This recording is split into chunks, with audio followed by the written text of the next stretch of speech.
Hello दोस्तों, स्वागत है आप सभी का आपके अपने YouTube channel white page exam पर। तो दोस्तों आज फिर मैं हाजिर हूँ आपके सामने एक और नई क्लास के साथ। दोस्तों आज की जो हमारी क्लास होने वाली है वो है क्लास 10 सामाजिक विज्ञान यानी SST, सामाजिक विज्ञान SST। दोस्तों SST से के रिलेटेड जो आज चैप्टर होगा हमारा चैप्टर नंबर 2 होगा भारत में राष्ट्रवाद। दोस्तों इससे पहला चैप्टर यूरोप में राष्ट्रवाद का उदय। दोस्तों मैं चैप्टर समाप्त कर चुका हूं और दोस्तों आई होप कि वो क्वेश्चन सभी आपकी समझ में आए होंगे और दोस्तों बहुत ही अच्छी तरीके से मैंने पढ़ाए हैं वो क्वेश्चन। और जो पेपर में आने वाले क्वेश्चन है दोस्तों वही क्वेश्चन कराए थे जो पेपर में रिपीटेड क्वेश्चन है। तो दोस्तों वीडियो शुरू करने से पहले जो चैनल पर नए हो चैनल को सब्सक्राइब कर दें, वीडियो को अपने दोस्तों तक जरूर शेयर कर दें और दोस्तों एक प्यारा सा कमेंट बॉक्स में जरूर टाइप कर दें कि वीडियो आपको कैसी लग रही है। तो दोस्तों शुरू करते हैं आज की हम अपनी वीडियो। तो आप सभी जानते हैं कि यूपी बोर्ड परीक्षा 2023 यानी यूपी बोर्ड परीक्षा आने वाली है दोस्तों। दो महीने का टाइम है यूपी बोर्ड परीक्षा आने में। 2023 इंपॉर्टेंट वीडियो यानी 2023 में जो यूपी बोर्ड की परीक्षा होगी उनके लिए बहुत ही महत्वपूर्ण वीडियो होने वाली है दोस्तों। क्लास 10 सामाजिक विज्ञान, क्लास 10 सामाजिक विज्ञान यानी क्लास 10 SST की बात करते हैं दोस्तों। चैप्टर नंबर 2 होगा भारत में राष्ट्रवाद। दोस्तों भारत में राष्ट्रवाद का चैप्टर है चैप्टर नंबर 2 भारत में राष्ट्रवाद। दोस्तों इस चैप्टर से जितने भी पिछली पीरियड यानी जितने भी 2012, 2013, 15, 16, 17 बोर्ड परीक्षा में जो क्वेश्चन पूछे गए दोस्तों सभी क्वेश्चन लेकर आया हूँ मैं आपके लिए। यूरोप में राष्ट्रवाद होगा, सभी वे क्वेश्चन हैं जो पिछली बार बोर्ड परीक्षा में पूछे गए हैं। यानी सभी वे क्वेश्चन हैं दोस्तों जो पिछली बार बोर्ड परीक्षा में पूछे गए हैं। दोस्तों आगे बताता हूँ कि टॉपर इस तरह टॉप करते हैं 95% स्कोर। ये दोस्तों टॉपरों का सीक्रेट यही होता है कि दोस्तों सबसे पहले वो चैप्टर वाइज यानी हर चैप्टर को अच्छी तरीके से क्लियर करते हैं और दोस्तों उसके बाद में उससे रिलेटेड यानी एक मॉडल टेस्ट लगाते हैं दोस्तों, फिर वे टॉप कर जाते हैं। तो दोस्तों हम भी उसी स्ट्रेटजी को फॉलो करते हुए चल रहे हैं। पहले हम सभी क्वेश्चन का यानी सभी चैप्टर के क्वेश्चन करेंगे और उसके बाद में दोस्तों हम मॉडल टेस्ट लगाएंगे और दोस्तों आप 95% प्लस स्कोर करके दिखाएंगे, 95% प्लस स्कोर करके दिखाएंगे। तो दोस्तों सबसे पहला क्वेश्चन है कि रोलैक्ट एक्ट क्या था, यानी रोलैक्ट एक्ट क्या था, उसका विरोध कैसे किया गया, क्या परिणाम हुआ था। यानी रोलैक्ट एक्ट क्या था, उसका विरोध किस प्रकार किया गया और वह इसका परिणाम क्या हुआ था। तो दोस्तों रोलैक्ट एक्ट 1919 ईस्वी में पारित एक ऐसा कानून था। दोस्तों रोलैक्ट एक्ट 1919 में पारित एक ऐसा कानून था जिसमें भारतीयों पर किसी तरह के मुकदमे को चलाए बिना शंका के आधार पर गिरफ्तार कर 2 साल तक जेल में बंद किया जा सकता था, यानी दोस्तों जो अंग्रेज थे उन्होंने हमें बहुत ज़्यादा परेशान करा। तो दोस्तों उन्होंने एक अपनी रोलैक्ट एक्ट पे हम पर थोप दिया। दोस्तों इसे काला कानून कहते थे, क्योंकि दोस्तों काला कानून इसलिए कहते थे क्योंकि अगर कोई भी आदमी को भी पकड़ के बिना शक के आधार पर गिरफ्तार कर 2 साल तक जेल में रख सकते थे दोस्तों, 2 साल तक जेल में रख सकते थे दोस्तों, इसे काला कानून भी कहा जाता था। तो रोलैक्ट एक्ट 1919 में पारित एक ऐसा कानून था। आप लिखेंगे अगर आपके एग्जाम में क्वेश्चन आता है कि रोलैक्ट एक्ट 1919 में पारित एक ऐसा कानून था जिसमें भारतीयों पर किसी तरह के मुकदमे को चलाए बिना, यानी किसी प्रकार का मुकदमा नहीं चलाते थे, किसी प्रकार के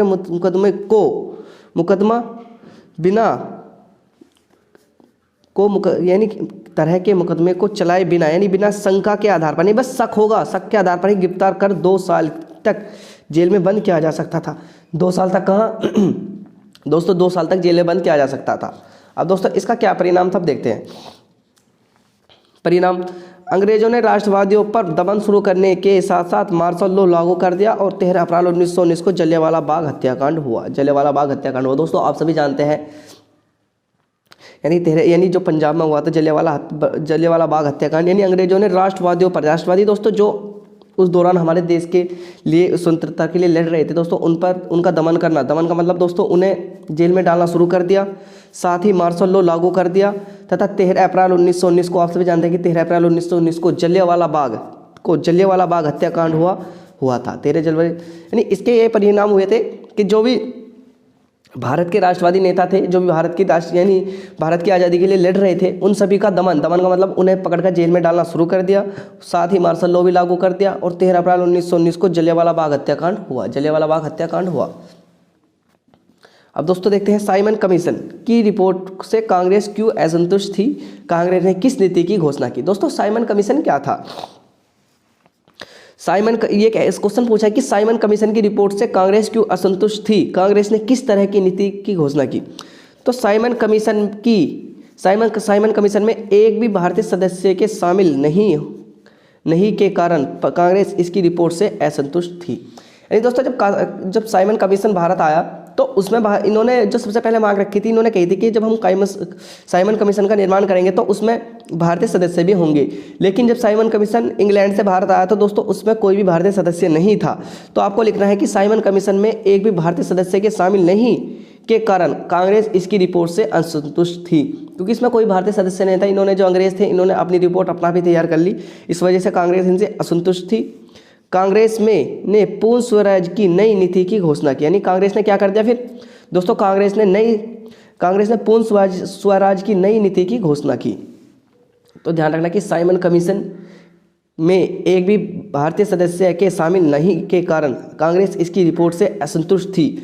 कांग्रेस ने पूर्ण स्वराज की नीति की घोषणा की, पूर्ण स्वराज की नीति की घोषणा की। दोस्तों अब चलते हैं अगले क्वेश्चन के लिए, अगले पेज पर। प्रश्न नंबर 3, पूना पैक्ट पर किसके हस्ताक्षर हुए उसकी 2 शर्तें लिखो। पूना पैक्ट पर किसके हस्ताक्षर हुए उसकी 2 शर्तें लिखो।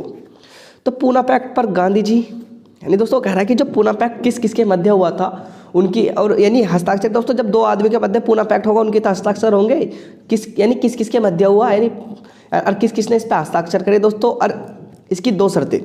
तो पूना पैक्ट गांधी जी और डॉक्टर BR अम्बेडकर, यानी एक तो गांधी जी और डॉक्टर BR अम्बेडकर के हस्ताक्षर हुए। तो दोस्तों इनके मध्य ही हुआ था। कब?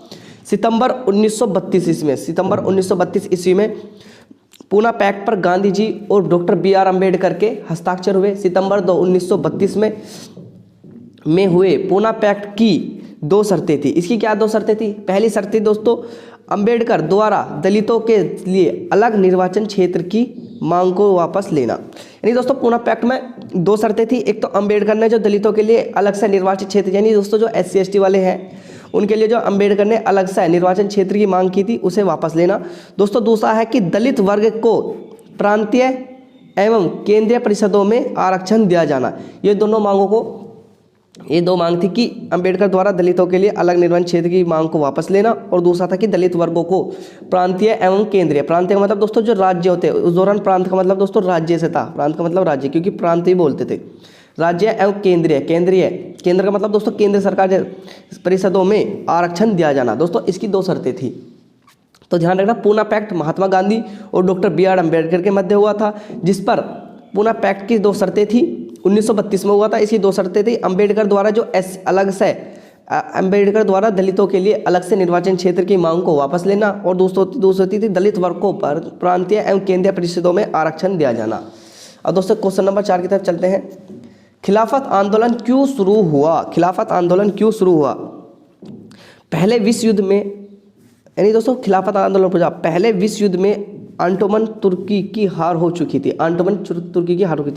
दोस्तों पहला विश्व युद्ध कब हुआ था? आप कमेंट बॉक्स में जरूर टाइप करना कि पहला विश्व युद्ध कब हुआ था, यानी कब हुआ था और कब से स्टार्ट हुआ और कब समाप्त हुआ। तो दोस्तों ये दोनों आप कमेंट बॉक्स में जरूर लिख देना। कह रहा है कि पहला विश्व युद्ध में ऑटोमन तुर्क की हार हो चुकी थी। इससे यह अफवाह फैली हुई थी कि इस्लामिक विश्व के आध्यात्मिक नेता खलीफा, जिसे खलीफा बोलते हैं, ऑटोमन सम्राट पर एक बहुत सख्त संधि थोपी जाएगी। खलीफा की तत्कालीन शक्तियों की रक्षा के लिए 1919 में मुंबई में एक खिलाफत समिति का गठन किया गया। खिलाफत समिति का गठन किया गया था। तो दोस्तों एक बार और समझिए, खिलाफत आंदोलन क्यों शुरू हुआ? दोस्तों खिलाफत आंदोलन इसलिए शुरू हुआ था, आम भाषा में समझिए, जो तुर्की में इस्लाम धर्म के जो खलीफा थे, इस्लाम आध्यात्मिक थे, इस्लामिक आध्यात्मिक यानी जो सबसे बड़े गुरु थे दोस्तों, जो यानी तुर्की में रहते थे दोस्तों, उनसे यानी खलीफा का पद अंग्रेजों ने समाप्त कर दिया था तुर्की में भी, क्योंकि अंग्रेजों का शासन था।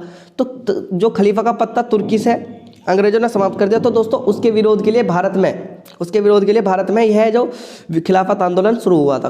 खिलाफत आंदोलन शुरू हुआ था यानी 1919 के समथिंग हुआ था दोस्तों। 1919 के लास्ट में, 1920 के स्टार्टिंग में आंदोलन शुरू हुआ था।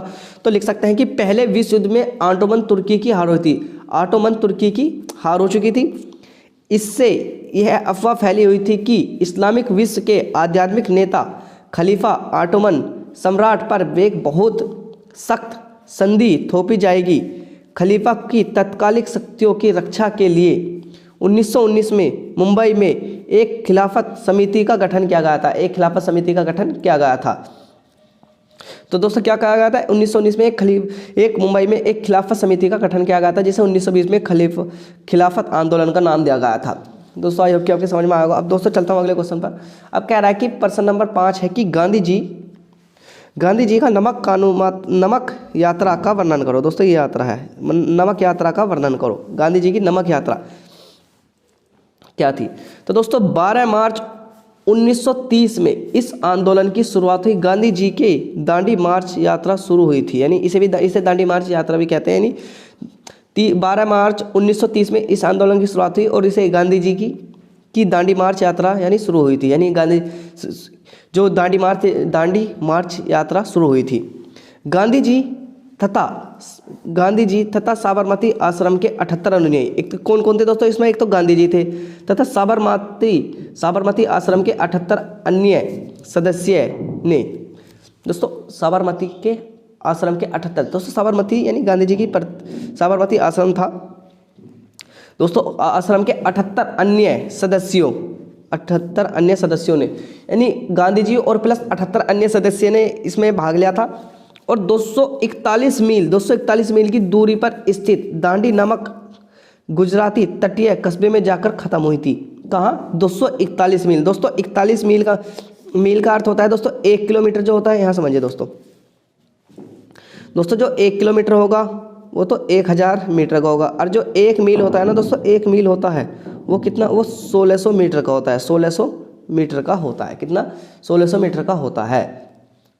तो ध्यान रखना, जो किलोमीटर होगा वो तो होगा दोस्तों क्या नाम लगेगा? 1000 का। और दोस्तों जो मील होगा वो 1600 मीटर का होता है। यानी ये 1 किलोमीटर होगा 1000 मीटर का। दोस्तों ये है जो 1 मील होगा वो 1600 मीटर का होता है। तो गांधी किसके साथ गए थे? गांधी जी वो बता रहा है कि गांधी जी 12 मार्च 1930 को बता रहा ना दोस्तों, 12 मार्च 1930 को इस आंदोलन की शुरुआत हुई। गांधी जी ने दांडी मार्च यात्रा शुरू हुई थी। गांधी जी तथा साबरमती आश्रम के 78 अन्य सदस्यों ने 241 मील की दूरी पर स्थित दांडी नामक गुजराती तट, कहाँ दोस्तों? ये दांडी नामक गुजराती तटीय कस्बा है। दांडी नामक गुजराती तटीय कस्बे में जाकर खत्म हुई थी। गांधी जी की टोली ने 24 दिन तक हर रोज लगभग 10 मील का सफर किया था। गांधी जी की टोली ने लगभग हर रोज 10 मील का सफर किया था। कितना दोस्तों? 10 मील का सफर किया था। गांधी जी की टोली ने हर रोज लगभग 10 मील का सफर किया था, सफर तय किया था। तो दोस्तों ये दांडी जी ये वाला क्वेश्चन था। अब दोस्तों अगले क्वेश्चन के लिए चलते हैं अगले पेज पर। यानी अब प्रश्न नंबर 6 देखते हैं। गांधी जी ने असहयोग आंदोलन क्यों प्रारंभ किया? इनके द्वारा यह आंदोलन वापस लेने का प्रमुख कारण क्या था? तो दोस्तों वो कह रहा है कि गांधी जी ने असहयोग आंदोलन क्यों प्रारंभ किया और उनके द्वारा यह आंदोलन वापस लेने का प्रमुख कारण क्या था? दोस्तों गांधी जी ने 1920 में असहयोग आंदोलन प्रारंभ किया था। दोस्तों उसके बारे में है। तो सन 1920 में गांधी जी ने असहयोग आंदोलन को प्रारंभ किया था। यानी सन 1920 में गांधी जी ने असहयोग आंदोलन को प्रारंभ किया था। इस क्रांतिकारी परिवर्तन के अनेक कारण थे। यानी जो इस क्रांतिकारी परिवर्तन के अनेक कारण थे, यानी जो यह असहयोग आंदोलन शुरू हुआ था इसके दोस्तों अनेक कारण थे। अब देखते हैं कारण कौन कौन से थे। सबसे पहला कारण था जलियांवाला बाग हत्याकांड। जलियांवाला बाग हत्याकांड नरसंहार। मैंने अभी बताया कि 13 अप्रैल 1919 को जलियांवाला बाग हत्याकांड हुआ था। तो दोस्तों सन 1920 को गांधी जी ने असहयोग आंदोलन को प्रारंभ किया था। इस क्रांतिकारी परिवर्तन के अनेक कारण थे। जलियांवाला बाग हत्याकांड, जलियांवाला बाग नरसंहार। दूसरा पंजाब में मार्शल लॉ। पंजाब में दोस्तों इन्होंने मार्शल लॉ लगा रखा था। और हंटर कमेटी की जांच ने उनका अंग्रेजों के न्याय से विश्वास उठा दिया। दोस्तों एक हंटर कमेटी बनी थी, हंटर कमीशन बना था दोस्तों। तो उसने यानी भारत के लोगों का अंग्रेजों से विश्वास उठ गया था। इसलिए क्या हुआ था? असहयोग आंदोलन का प्रारंभ हुआ था। यानी सन 1920 में गांधी जी ने असहयोग आंदोलन को प्रारंभ किया। इस क्रांतिकारी परिवर्तन के अनेक कारण थे। जलियांवाला बाग नरसंहार, पंजाब में मार्शल लॉ और हंटर कमेटी की जांच ने उनका अंग्रेजों के न्याय से विश्वास उठा दिया था। यानी अब भारतीय सोचने लगे कि अभी अंग्रेज सही न्याय नहीं करते, तो इसलिए उनका भारत से अंग्रेजों पे से उनका विश्वास उठ गया था। अब दोस्तों देखते हैं इसमें आगे क्या है। सन 1920 में सन 1922 यानी 2 साल चला में गोरखपुर, दोस्तों गोरखपुर ये कहाँ है दोस्तों, गोरखपुर उत्तर प्रदेश यानी हमारे यहीं है जाके योगी जी है। गोरखपुर उत्तर प्रदेश के चोरी चारा में एक हिंसक घटना घटित हुई। कहाँ दोस्तों, चोरी चारा में एक हिंसक घटना घटित हुई, जिसके चलते भीड़ ने पुलिस थाने में आग लगा दी, जिसमें 22 पुलिसकर्मी जलकर शहीद हो गए। इस घटना के बाद महात्मा गांधी ने असहयोग आंदोलन को वापस लेने का निर्णय लिया। इस आंदोलन का लेने का निर्णय लिया। दोस्तों मैं बताता हूँ एक्चुअल में हुआ क्या था। जब ये असहयोग आंदोलन चल रहा था तो दोस्तों लोग यानी पुलिस, जैसे दोस्तों पुलिस थाना है, एक पुलिस चौकी के सामने से दोस्तों लोग नारे लगाते हुए निकल रहे थे। तो दोस्तों वहाँ जो आसपास जो पुलिस चौकी आई थी दोस्तों, जो पुलिस वाले खड़े थे उन्होंने इन लोगों पर लाठी बरसानी शुरू कर दी, यानी इन्हें पीटना शुरू कर दिया। तो दोस्तों इन लोगों ने गुस्से में आके उस यानी जो थाना था उसे पूरे में आग लगा दी, और दोस्तों उसमें 22 पुलिसकर्मी जलकर शहीद हो गए। यानी जो पुलिस वाले थे दोस्तों वो भी उसमें मर गए थे, क्योंकि वे थाने के अंदर ही थे, उन्हें वहीं बंद कर आग लगा दी थी। तो दोस्तों इस वजह से असहयोग आंदोलन को वापस लेना पड़ा। दोस्तों एक बार वो देखिए, गांधी जी ने असहयोग आंदोलन क्यों प्रारंभ किया, उनके द्वारा यह आंदोलन वापस लेने का प्रमुख कारण क्या था। तो सन 1920 में गांधी जी ने असहयोग आंदोलन को प्रारंभ किया था। इस क्रांतिकारी परिवर्तन के अनेक कारण थे। जलियांवाला बाग हत्याकांड, नरसंहार, पंजाब में मार्शल लॉ और हंटर कमेटी की जांच ने उनका अंग्रेजों के न्याय से विश्वास उठा दिया था। अब दोस्तों देखते हैं सन 1920 में, यानी इसका क्या कारण था वापस लेने का। सन 1920 में गोरखपुर उत्तर प्रदेश के चोरी चारा में हिंसक घटना घटित हुई, जिसके चलते भीड़ ने पुलिस थाने में आग लगा दी, जिसमें 22 पुलिसकर्मी जलकर शहीद हो गए। इस घटना के बाद महात्मा गांधी ने असहयोग आंदोलन को वापस लेने का निर्णय लिया। तो दोस्तों जो चैप्टर नंबर 2 है, इससे जितने भी इंपॉर्टेंट क्वेश्चन बन सकते हैं दोस्तों मैंने सब आपके सामने ला दिए। अब दोस्तों इससे देखते हैं अगला जो चैप्टर है दोस्तों, हमारा चैप्टर नंबर 3 है, वो करेंगे दोस्तों हम कल।